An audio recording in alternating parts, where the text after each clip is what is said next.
Two men are facing murder indictments for separate cases from last year. Plus, Ohio Lieutenant Governor John Husted will replace Vice President-elect J.D. Vance in the United States Senate. Meteorologist Kirk Greenfield has your full forecast, and Josiah Schuneman joins us in sports. WTAP News at 11 starts now. Live from our studios at One Television Plaza, this is WTAP News at 11. Good evening to everyone in the Mid-Ohio Valley, and thanks for joining us. I'm Andrew Knoll. We begin tonight with our top story. Among the flurry of executive orders signed by West Virginia Governor Patrick Morrisey on his first full day in office is an order mandating religious or moral exemptions to public school vaccine requirements. Our Chase Campbell spoke to some pediatric professionals about what vaccine exemptions could mean for West Virginia students and communities.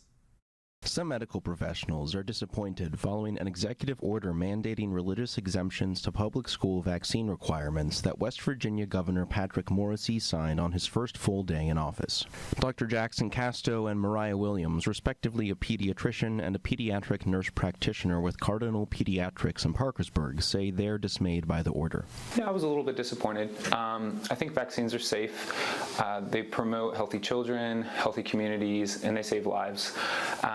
I think if we allow these exemptions, we kind of risk taking our state a little bit backwards. It's been a couple hard days to be in pediatrics this week. We know that vaccines are safe, vaccines are effective, vaccines keep our kids safe. Williams says allowing willfully unvaccinated children to attend a public school poses a threat to students who can't get vaccinated due to immunocompromising conditions like undergoing chemotherapy or having a transplant. They can't get vaccinated, but they need an education. So they are going to be in these school systems, and they're relying on what we call that herd immunity to protect their kids. And we are putting those kids who have likely already been through so much at increased risk for these vaccine-preventable diseases. Casto says other states have demonstrated the threat lax vaccination requirements can pose not only to school children, but to whole communities. In New York, they had some of these exemptions, and we saw measles cases go up there, something, we don't really see anymore.